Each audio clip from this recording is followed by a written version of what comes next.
Right. Good afternoon, everyone, and we are once again here together. And today we'll be discussing about the basic concepts of electrostatics. And in the previous session, we have discussed about the vectors because the concepts of vectors like the dot product, cross product, and they are important for us. We are going to discuss about some important factors. The dipole moment. Dipole moment is a concept, depends upon this concept of the vectors as well because it has direction also. Therefore, we made a brief discussion, stopover on the concepts of vectors. We made a discussion on vectors to a certain extent, and there are some more parts of vectors like divergence, div, curl of a vector. These are also have to be discussed, and we will be discussing these concepts later as and when the necessity arises. As of now, we will be first discussing about the basic concepts of electrostatics here, and these are important like the electric charge is important, the Coulomb's law, the electric flux, electric field and flux density, Gauss law in electrostatics. The Gauss law in electrostatics in fact is also the first equation of Maxwell's set of equations. Then the next one is the Gauss law, same Gauss law in magnetostatics, in magnetic field. It is the second equation in of Maxwell's set of equations, and the third equation is the Ampere's law related to the flow of current, and the last one of course if Faraday's law is third one, the last one is Ampere. So these four equations have to be evolved gradually because the definitions have to be given, and then all these have to be grouped together as the Maxwell has done it, and then we make a discussion on the concepts of the electromagnetic waves as well. These are important for even gate also. These are all important facts. Now, electric charge. The electric charge, as you might know, the basic unit, the basic element that constructs basic building block of any material matter in universe. It might be gas, it might be liquid, or it might be solid, is atom. So atom is electrically neutral, as you know. Electrically neutral means there are equal number of positive and negative charges. Before that, prior to that one, we are all aware that there are charges, positive and negative charges, and the basic constructing or the basic element, a basic building block of charge is an electron. An electron is the basic building block. We group the electrons together, bring them together to create a bigger charge. There are positive charges as well, positive charges whose charge is just equal and opposite to the charge on electron. And to be specific, if I have given the diagram here of one positive charge and one negative charge, I haven't labeled it, and I may be taking it as a charge q. This is a positive, and this also I represent with the letter q, but with a negative symbol because it's a negative charge. And this q charge is quantized, means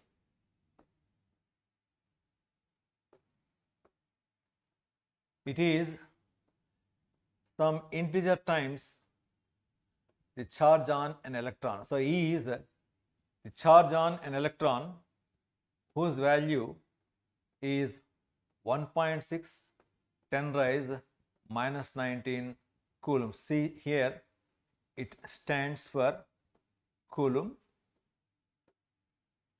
the unit of charge after the scientist Coulomb, who has formulated the law of electrostatics. Okay, so the positive charge is n times, means if there is only one electron in that charge, then is 1e. If two electrons come together, we take it as 2e, negative it is.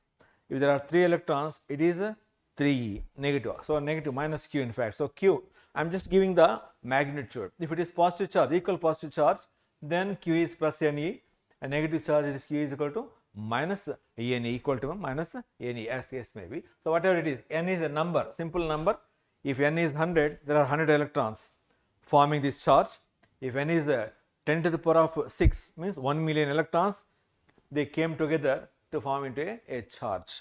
So likewise, a charge on electron charge is equal to 1.6 times 10 raised minus 19. Is very minute, it is value is, but it plays havoc also, because in a lightning the number of electrons will be there causing a current to flow, and the number being very huge, at the moment the lightning strikes the ground, the huge amount of current will be flowing and will be burning everything in the vicinity.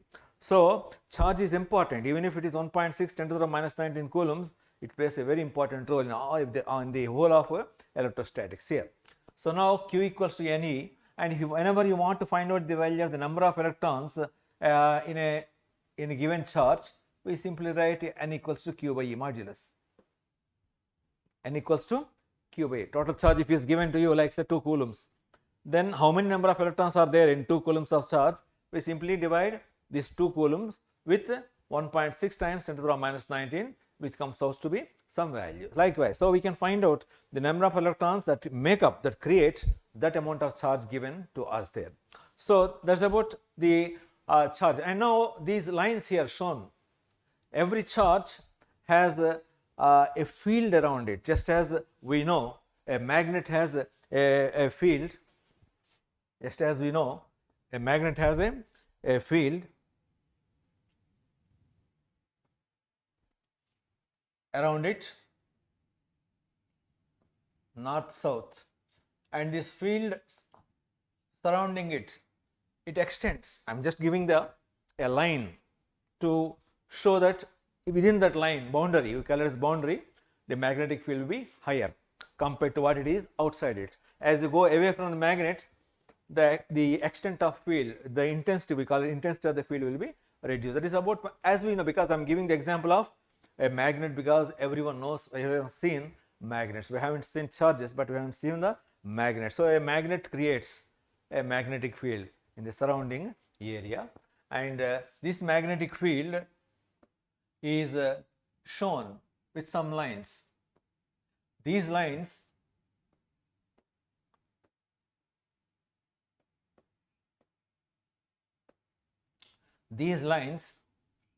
we call as the lines of force. These are created by Faraday. So, these are also called as Faraday's lines, and these Faraday's lines are imaginary lines.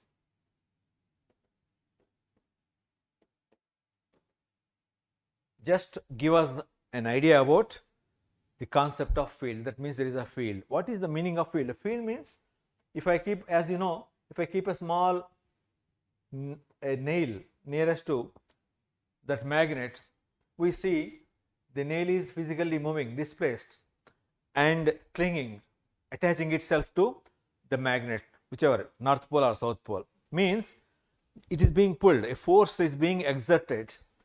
This magnet is exerting a force onto this nail. This nail is being attracted because this north pole or south pole, the magnet is exerting a force. The force comes from the field surrounding it. A field exerts, a field is everywhere, just as gravitational field is everywhere. It is exerting a force on us. We are able to stop here, walk and do everything here because of the field that is exerting a force onto the human beings, onto the objects surrounding everything that we are using here. So, therefore, even I am holding this. So, if I leave it, it falls down because of. So, the field is important. The field exerts a force always. Anything that is in air falls down ultimately because of the field. It exerts a force. So, here also the north pole, south pole, the magnet exerts a force, and the charge surrounding the charge also there is a field. Positive charge, there is a field. Negative charge, there is a field. The field is represented by these Faraday's lines.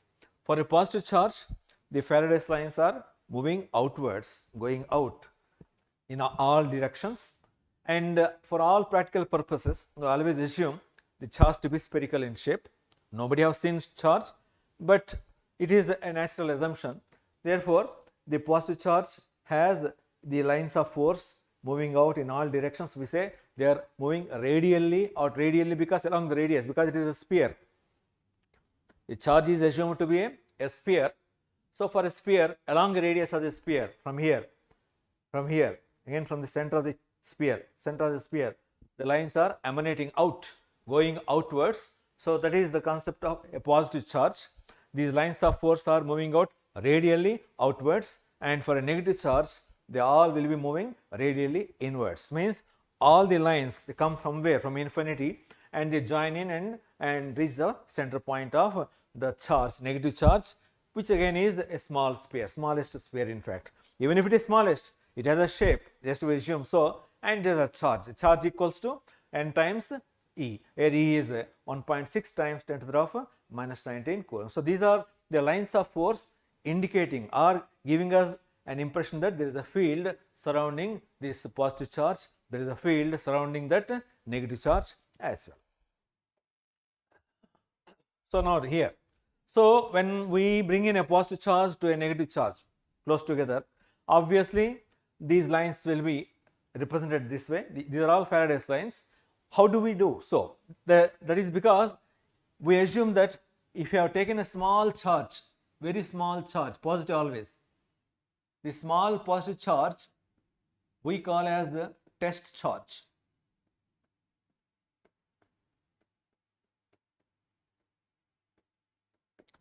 So this test charge is of negligible size, and let us say it is of unit magnitude. Charge, let us say, is 1 unit. When we keep this charge on this somewhere in the vicinity of the positive, this is positive, this test charge also is positive, so they repel. So therefore, when there is a positive charge, bigger one, and a small test charge here, there should be kind of a force. So to define this force, we make use of the Coulomb's law. So first we go on to the Coulomb's law before coming back to this concept once again. So here is a concept of Coulomb's law here. I haven't written the heading. Coulomb's law in electrostatic. We have shown here a positive charge and another positive charge, like charges repel as the statement goes. So therefore, this positive and this positive charge, there is a force of repulsion between them. According to Coulomb's law, this force is F, and if there is a positive and negative opposite polarities, one is positive, other one is negative, then this force will become an attractive force. They will be attracting each other, and the separation between them is R. If we separate the two charges with a distance R, then there exists a force. The force might be a force of attraction, or it might be a force of repulsion, and force of attraction is negative. Normally we have a sign convention. Force of attraction is shown to be negative, force of repulsion is shown to be positive. Of course, you will come to know about this after this slide. So here this force, positive or negative, is proportional to, that is the Coulomb's law, is proportional to the charge, magnitude of the charge. Bigger the charge, higher will be the force exerted. That is why force is proportional to Q1. Force is also proportional to the other charge Q2. And as you go away, as you take the charges away, move them apart, pull them apart, the force will be gradually decreasing. The influence, force means the influence of one charge on the other one will be reduced when the distance between the two charges is gradually increased. That means distance, more distance, lesser force. So it's a kind of relation is that force is reducing with the distance. When the distance is increasing, the force is getting reduced. But here, according to Coulomb's law, the force reduces as the square of the distance, not directly as 1 by r, but it is 1 by r square. That is an important fact here. Therefore, F proportional to 1 by r square, and we compound to bring them together as something like this. That means F proportional to Q1, Q2 and 1 by r square. So let F proportional to Q1, Q2 by r square, which we write like this, where this factor, that is the constant of proportionality. This constant of proportionality is 1 by 4 pi this epsilon naught. This symbol is called epsilon, and this 0 indicating that we are conducting this experiment. We are representing this statement for the case where the charges are in vacuum, not in any medium, not in any medium, in vacuum where there is no medium. So in space, empty space, also the charge's magnetic field will be there always. So if there is a positive charge and a negative charge,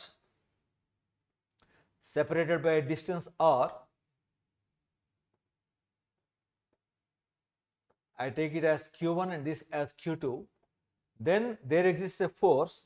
This force is q1 q2 by 4 pi epsilon naught r square. And if one of these two charges is negative, the force is negative. Supposing f this one is plus q plus this one is minus, then there is a force of attraction. That's why, because q1 q2 is negative and q1 is positive, or q1 is negative and q2 is positive, either way the force is negative. Force negative means force of attraction. And if both are positive, q1 is positive, q2 positive, force is positive, it is repulsive, like charges repel.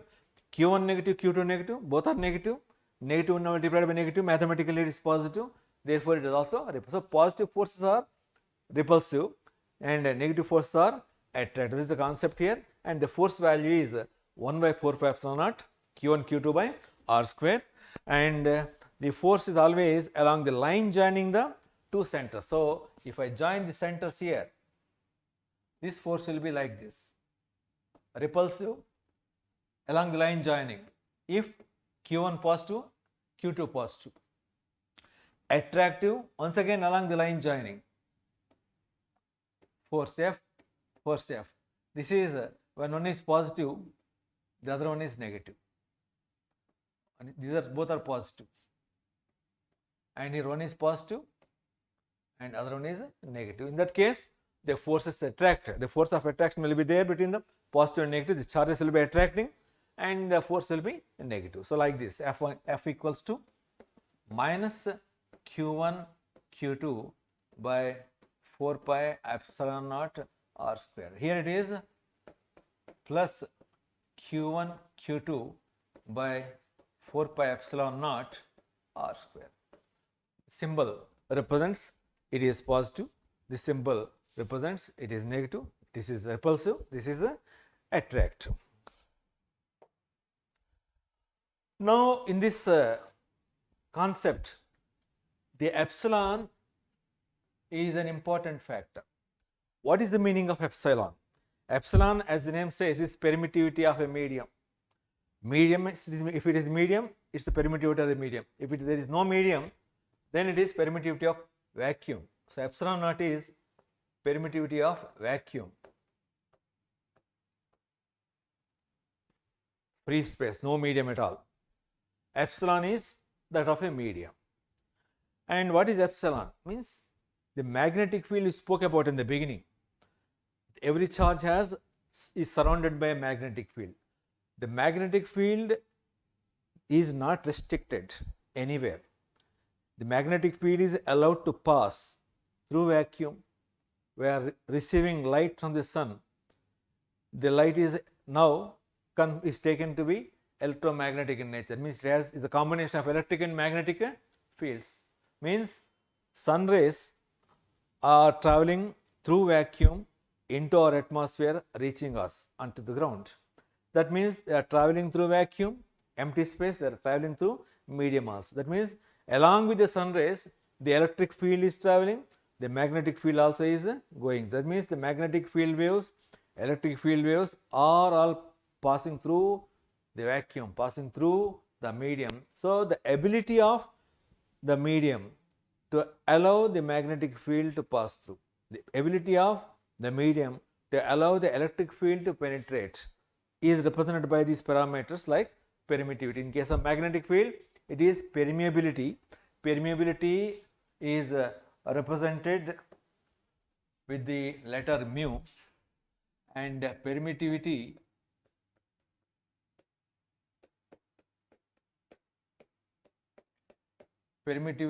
is represented by epsilon,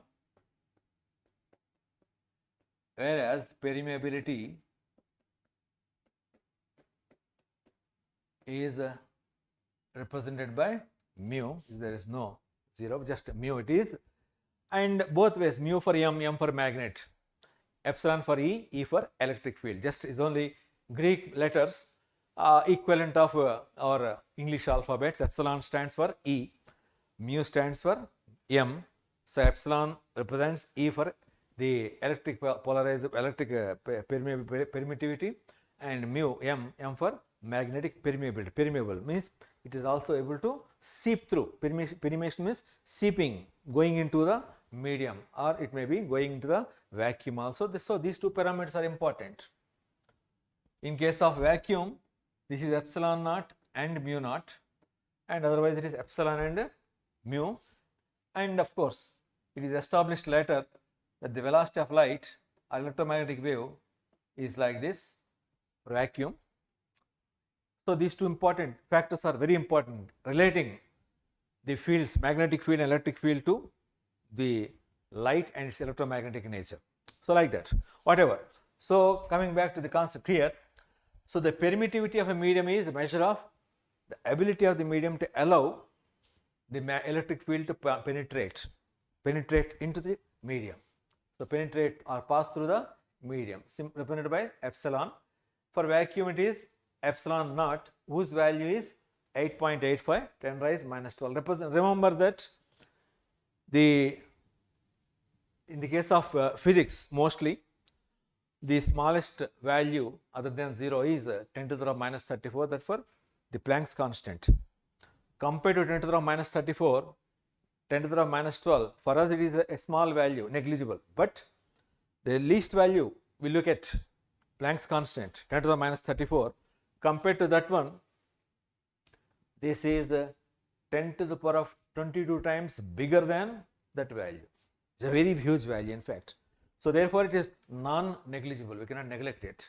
So therefore epsilon naught is 8.85 10 to the power of minus 12. The units of course are derived units, derived from this expression. What is that expression? F equals to Q1 Q2 by 4 pi epsilon naught r square.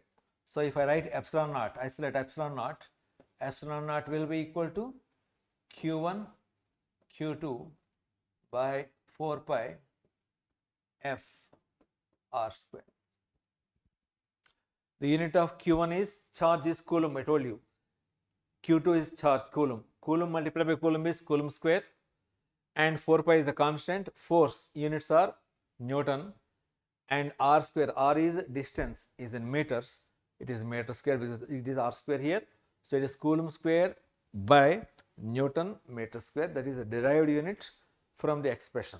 So epsilon naught has a unit of coulomb square per Newton meter square, whereas the 4 pi epsilon naught, 1 by 4 pi epsilon naught, has a different value. And now of course here has given that if the charge is placed in a medium with permittivity epsilon, the same expression F equals to Q1 Q2 by 4 pi epsilon naught r square now is written as Q1 Q2 by 4 pi epsilon r square, because epsilon is the permittivity of the medium. We do not write epsilon 0 because in case of vacuum only we write epsilon 0. In case it is a medium, we write as 1 by 4 pi epsilon times Q1 Q2 by r square. And therefore if you want to find out the value of epsilon, then we divide one by the other, f by f dash, to get a value like that. Or we define another unit, another parameter called relative permittivity. Relative permittivity is epsilon r. Relative permittivity is epsilon r. Relative because we are comparing the permittivity of the space and permittivity of the medium. Rather to say, permittivity of the medium is compared with respect to permittivity of free space, just as we compare our marks, 80 marks out of 100. Standard is 100 there, so 80% we say, like that, where standard is epsilon 0. With respect to epsilon 0, what is the value? How many times the value is changing there? That is why relative means relative permittivity.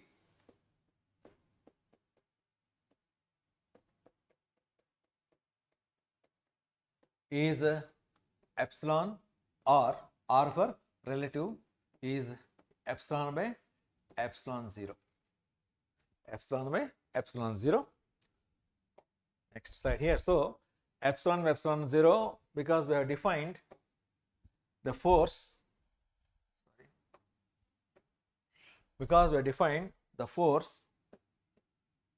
in vacuum as Q1 Q2 by 4 pi epsilon naught r square. That means you have taken charges Q1 and Q2 in space This is in vacuum.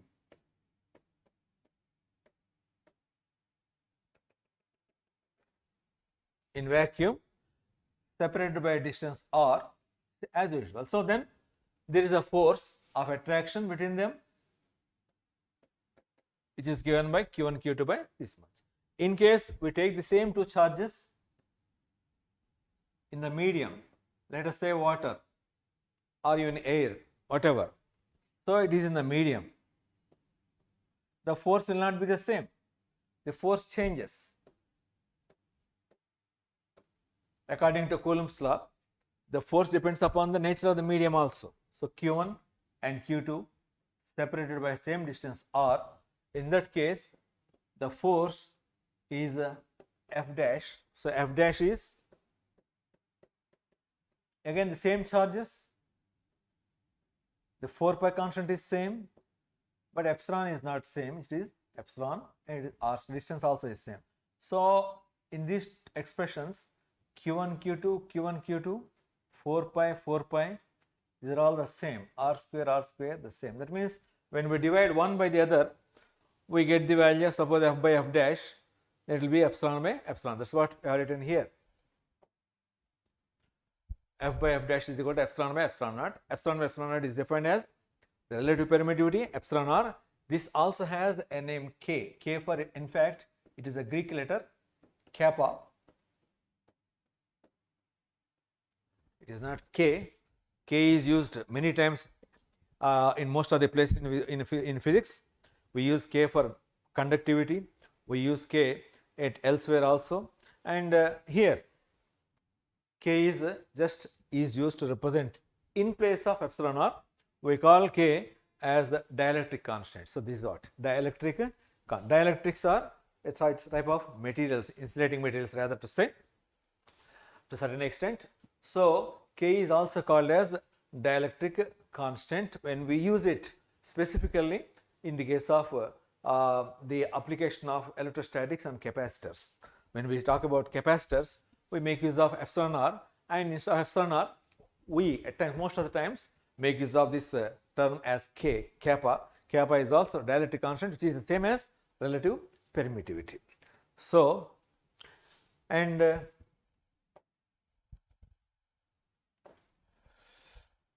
for calculation purpose, remember this is not K, this is not kappa, it is some letter alphabet, English alphabet K, capital K only, don't get confused. So K is 1 by 4 pi epsilon naught. So the entire whole value of 1 by 4 pi epsilon naught, if we calculate by substituting for epsilon 0 as 8 point, what is the value of epsilon naught? Epsilon naught is 8.85 times 10 raise minus 12, so many units. So when we substitute that value here and find out the value of K, it comes out to be around, it's not exactly, it is around 9 times 10 to the power of 9, and because in this expression epsilon naught is in the denominator, therefore whatever the units of epsilon naught, they will be reversed. So units of epsilon naught are actually Coulomb square per Newton meter square.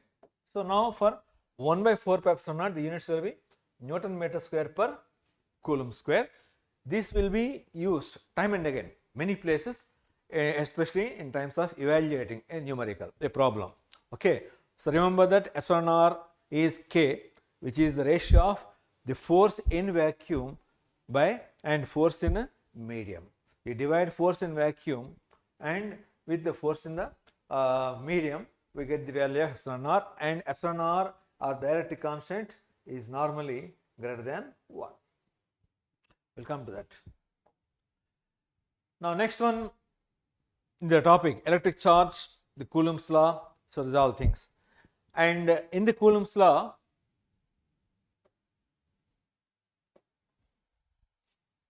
we have spoken about the field lines surrounding the charge. The field lines are shown like this. These are radially outward for the positive charge and they are radially inward for negative charge, and these lines of force, they represent electric field. Electric field, just as magnetic field, gravitational field or field. This electric field has a factor to represent it, vector value, and that value of electric field we normally represent with the letter E with a bar indicating that electric field is a vector quantity, it has a direction. It has a direction. How do you designate the direction? How do you find the direction? Simply, as I told you already, if I put a small positive charge called test charge,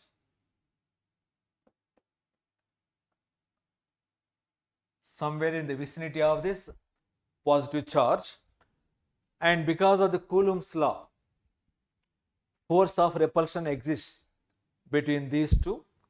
So, this charge exerts a repulsive force pushing the test charge in this direction, straight line. And if I put a tracker onto this test charge, it draws a line. That line is imaginary, of course, is called the line of force in that direction. If I put this positive charge somewhere here, then once again the law says that the force exists along the line joining the two centers. So, the line of force will be like this. Likewise, we can draw any number of lines surrounding that positive charge. All these lines give us a mapping, rather kind of how the electric field is distributed around the positive charge. As we see here, surrounding the positive charge, I will go back to the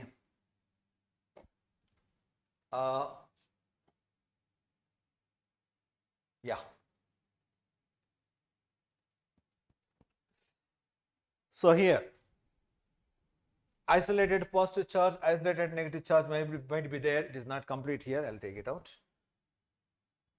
Like this. So, two positive charges brought together. This positive charge has a field, this positive charge has a field, these two fields, because positive charges repel, these fields also repel. The repulsion is represented by the lines of force. The lines of force represent the field surrounding the charges. They are also moving away from each other, moving away from one another, rather to say. So, they are repelling. So, this field, there is no field region here. If you find out the electric field is at this point here, the net electric field will become 0. Likewise. So, but in this case, one positive and one negative, there is the force of attraction. So, for these lines, in fact, if I have taken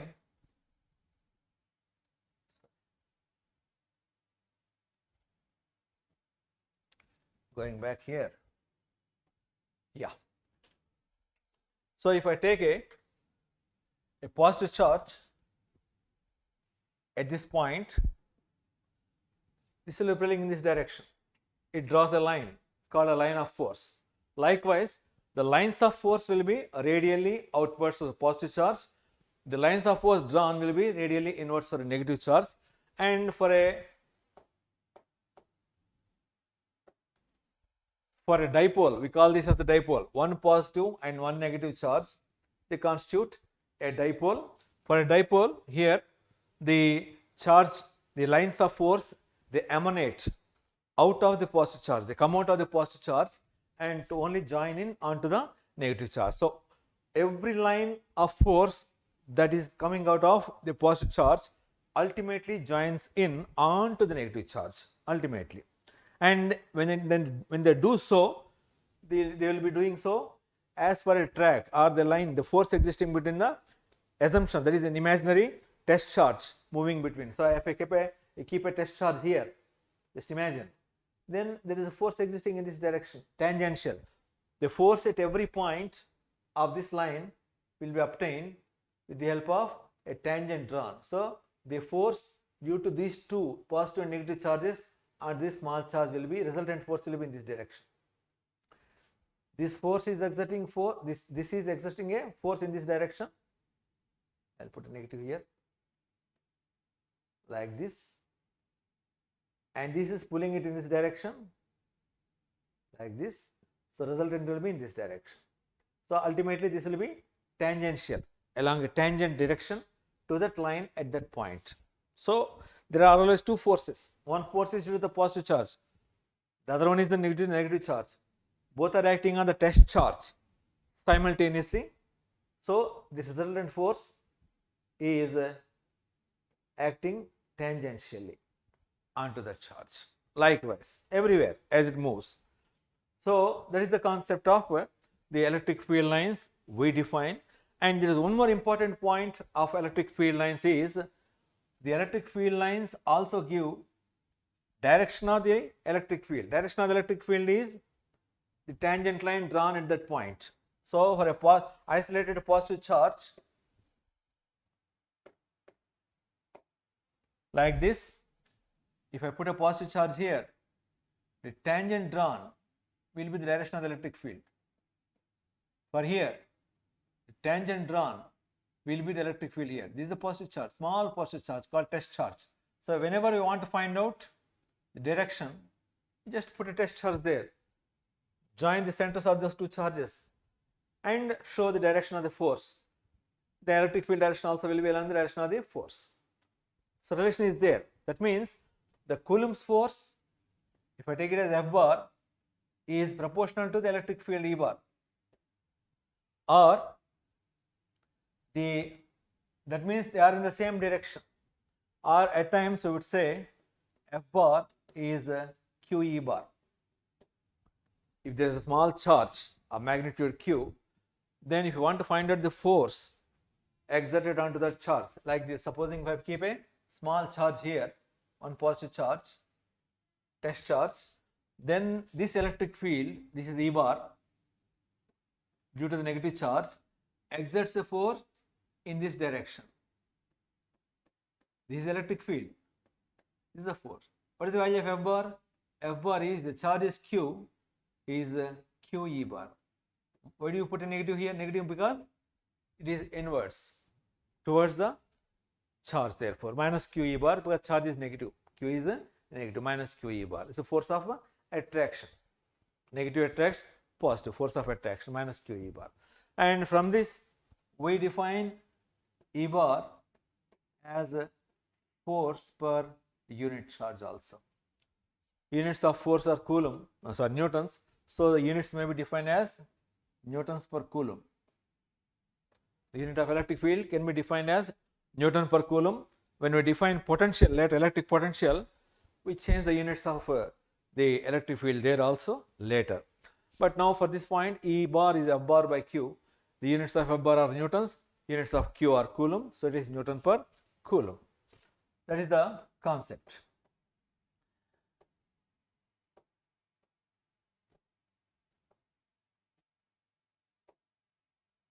Right.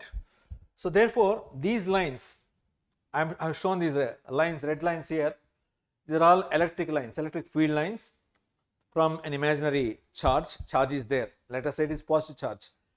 Positive charge gives out lines of force, they are all traveling. And how can they be parallel? I have shown the four charges as radially outward. So supposing if you have taken a sheet, let's just say the board is here. So if you have taken this board full of charge, then there is a charge everywhere. So these charges repel one another, they are arranging themselves.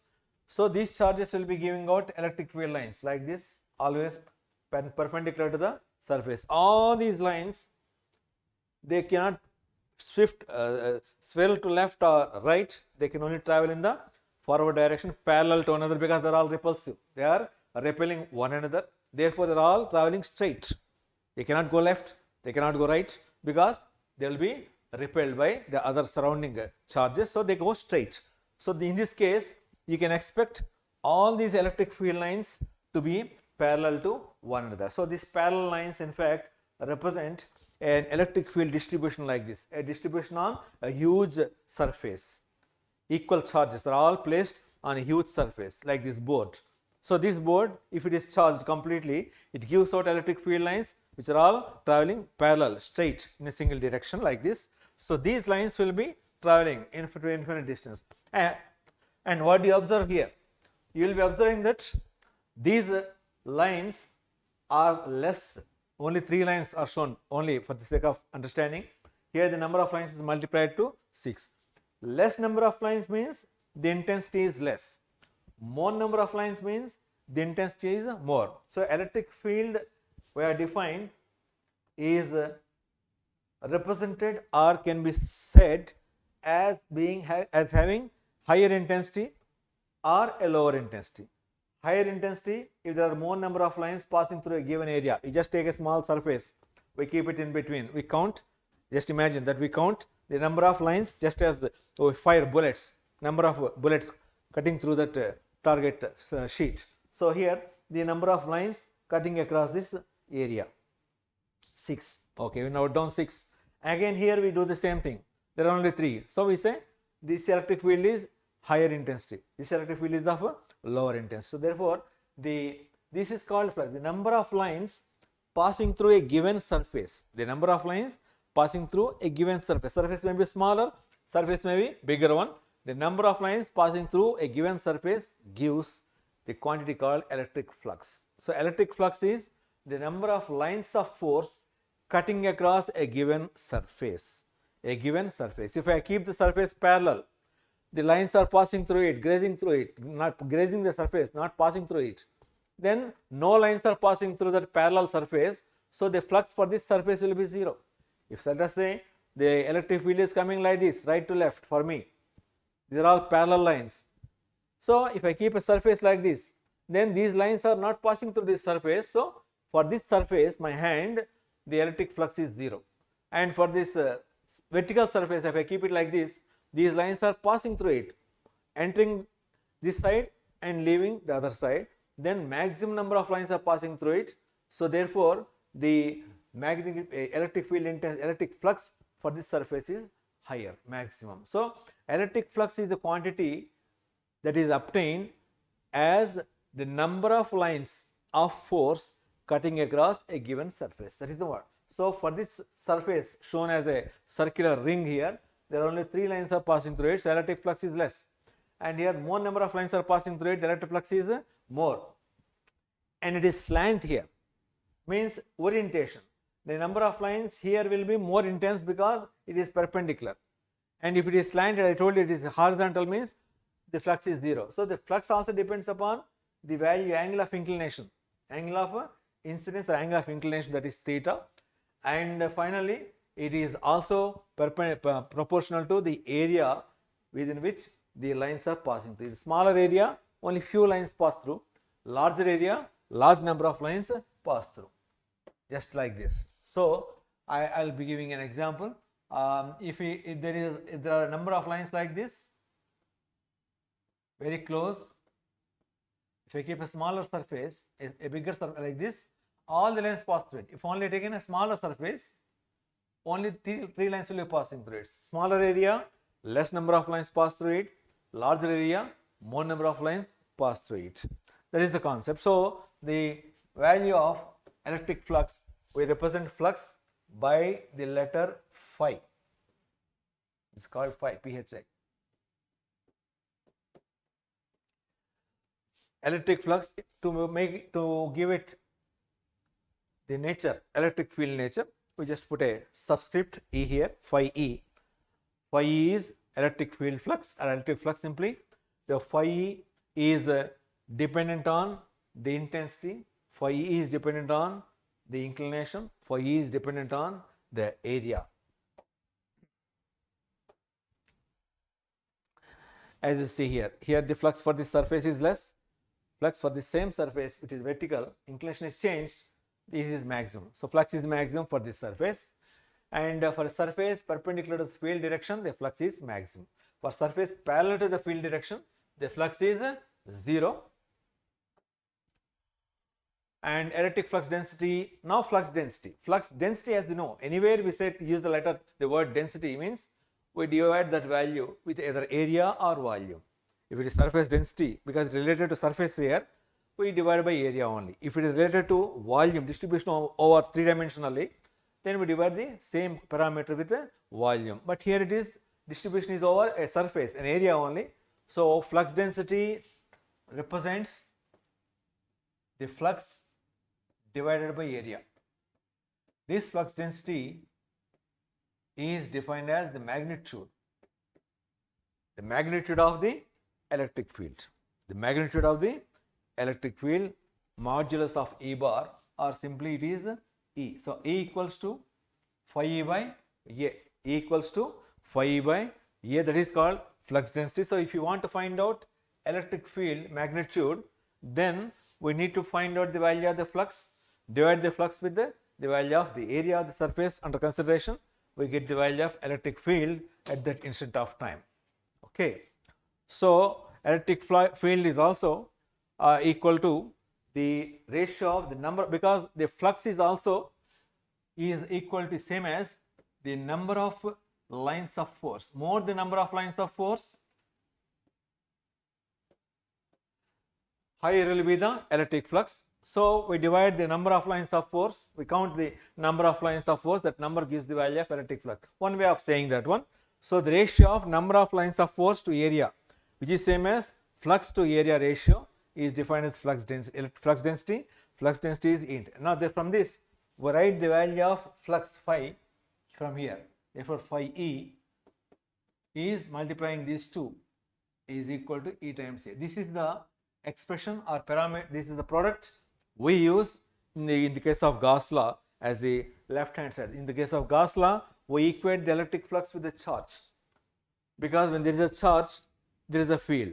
When there is a field, there are lines of force. When there are lines of force, we keep a surface, the lines of force pass through the surface, we get the flux. So the flux is related to the charge ultimately. Therefore this flux is related to the amount of charge. This relation between the flux and charge is what we call as the Gauss law in electrostatics. Electric flux for a closed, so this is open surface. Open surface means a surface is extends to infinity. Like closed means like this room. This room is a closed surface. I keep a small charge here. Electric field lines coming out in this direction, all directions. All these lines will be passing through either this surface or the surface in the top, surface in the bottom, all the 4 surfaces, total 6 surfaces. Because if assume as a cube here, a cube has 6 surfaces, a small positive charge in the room will give out lines of force in all directions. These lines of force will be passing through all the 6 surfaces. If we count all the number of lines of force passing through all these surfaces and then add them to, because flux is a scalar quantity. Flux is a scalar quantity because it is the product of 2 vectors E bar and A bar, dot product in fact. So here in this expression here, EA, in fact it is correctly speaking E bar dot A bar. I told you that dot product is a scalar quantity. Therefore flux is a scalar quantity, a simple number it is.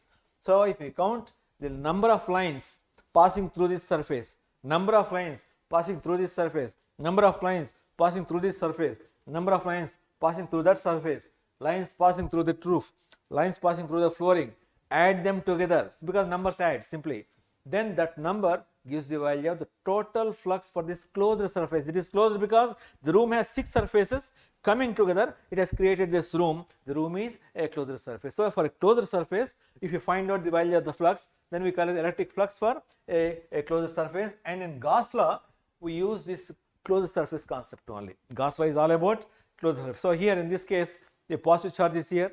Surrounding this positive charge, we assume a huge sphere, empty sphere. So lines from this positive charge pass through this surface, cut through the surface everywhere. We count the number of lines, that gives the value of flux here. Instead of finding the flux that way, we find the electric field. We define the area, small area like this. We take this area as delta A. Area is a vector quantity. Area is a vector quantity. Area is a vector quantity, has a direction. What is the direction of the vector? If this is an area, the direction of this area is perpendicular out or perpendicular in. It is always perpendicular to the surface, whatever. So here it is a closed surface outwards. So delta A bar is outwards, electric field is in this direction, and because it is a sphere, the surface is spherical, the electric field is along the radius. the area vector also is along the radius, both because pointing in the same direction, the angle between these two will be equal to 0. So, in this expression for flux, I write E bar dot dA bar, that is by definition modulus of E bar dot product modulus of dA bar cos of the angle between them is 0 degrees, cos 0 is 1, so it is EdA. So, this is d phi for a small area. We add all these, that means we integrate this. If it is a closed surface, put a circle here, surface integral it is.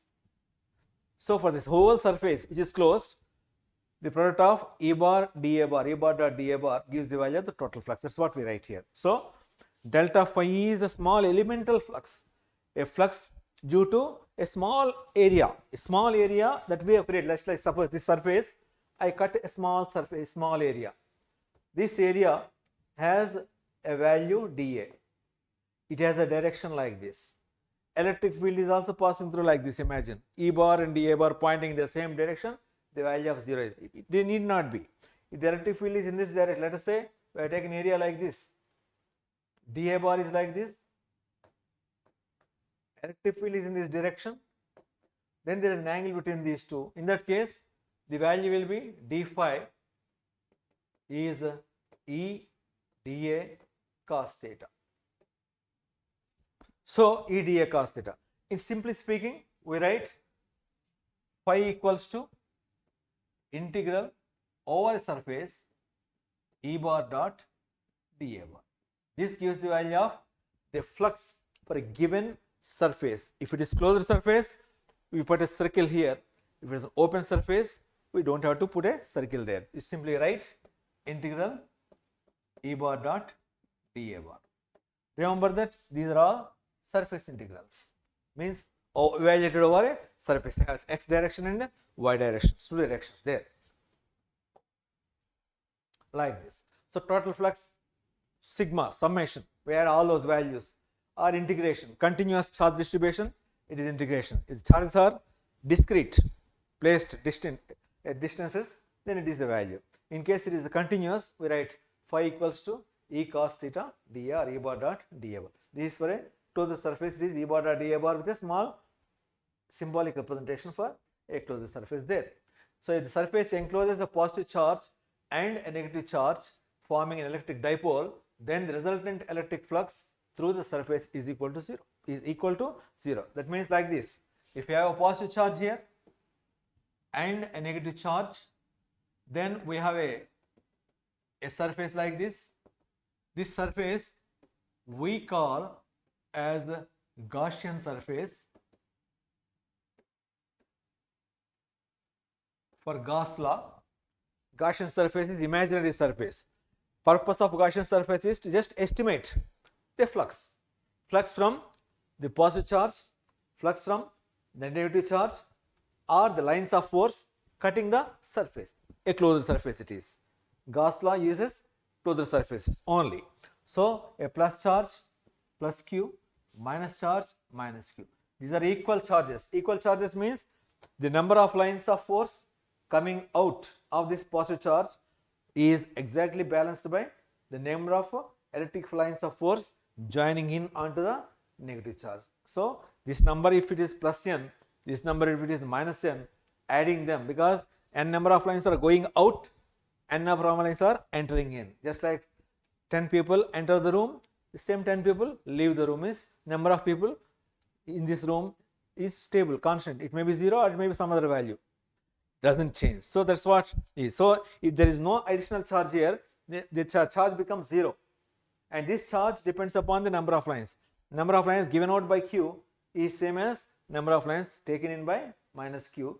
Therefore, these two cancel, the net flux becomes 0. That is what the meaning of this one. If the surface encloses a positive charge and a negative charge forming an electric dipole, then the resultant electric flux through the surface is 0. Number of lines going out if we take as positive, lines coming in as negative, then adding them together gives the value of flux as equal to 0. Or the net force, net charge q net is plus q minus q equals to 0 inside it, like this.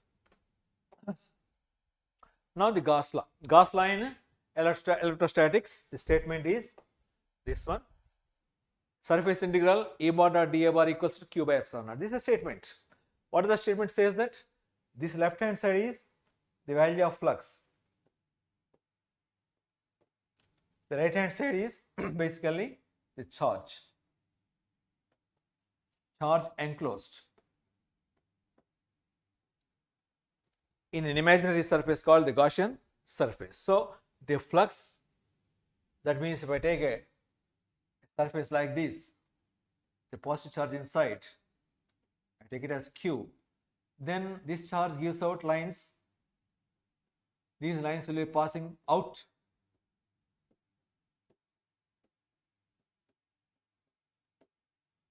So you count the number of lines, gives the value of flux out of the surface. So this is the flux. The flux, if you count total number of lines, this flux is based upon the value of q. The charge is more, the flux will be more. If the charge is less, flux will be less. If the charge is 0, the flux will be 0. Relation between flux and charge, that is Gauss law. So Gauss law in electrostatics says that the flux due to the charge enclosed in a closed surface is equal to the magnitude of the charge enclosed in that surface divided by epsilon 0 if you are performing experiment in the vacuum. And q of course can be written as the volume integral of rho d. What is rho? Rho is the density. Rho is charge density.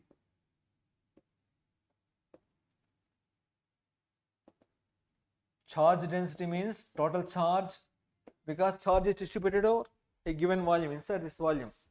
I have shown only plus q. There may be more number of charges. So volume distributed over a space. So charge divided by volume. If it is smaller volume, it is q by dv. In that case, q will be equal to or dq by dv. The dq equals to rho times dv.